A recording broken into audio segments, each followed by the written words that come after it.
দেশের উন্নয়ন ও পরিচালন পরিকল্পনায় যখন ব্যয় বাড়ছে প্রতি বছর, তখন জিডিপির তুলনায় কমছে রাজস্ব আদায়।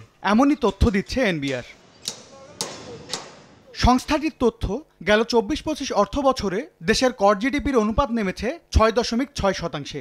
আগের অর্থ বছর যা ছিল ৭.৪%। অথচ উন্নয়ন লক্ষ্যমাত্রা অর্জনে চলতি অর্থ বছরে তা ৯% উন্নীত করার তাগাদা রয়েছে ঋণদাতা উন্নয়ন সহযোগী IMF এর।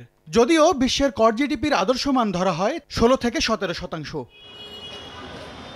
কর জিডিপির অনুপাতের এমন নাজুক অবস্থার কারণ হিসেবে জনবল ঘাটতি ও রাজস্ব আদায় ব্যবস্থাপনায় ডিজিটাইজেশনের অভাবকে দায়ী করছে স্বয়ং জাতীয় রাজস্ব বোর্ড।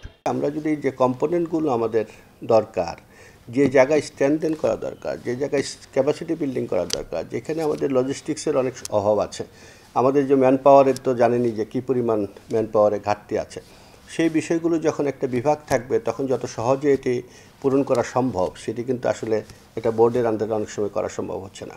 অবশ্য শিগগিরই জনবল সংকট দূর হওয়ার ব্যাপারেও আশাবাদী সংস্থাটি। একই অর্গানাইজেশন যখন দুটি কাজই করবে তখন কনসেন্ট্রেশনের জায়গাটা আপনারা বুঝতে পারেন যে কিছুটা হলেও ঘাটতি দেখা যায়।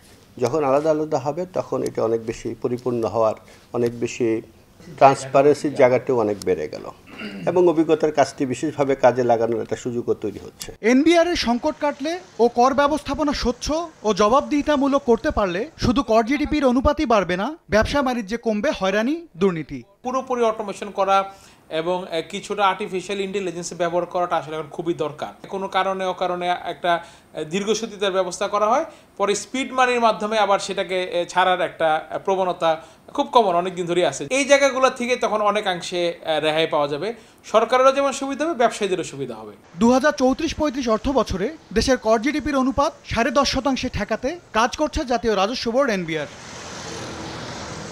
MS আরিফিন, সময় সংবাদ, ঢাকা।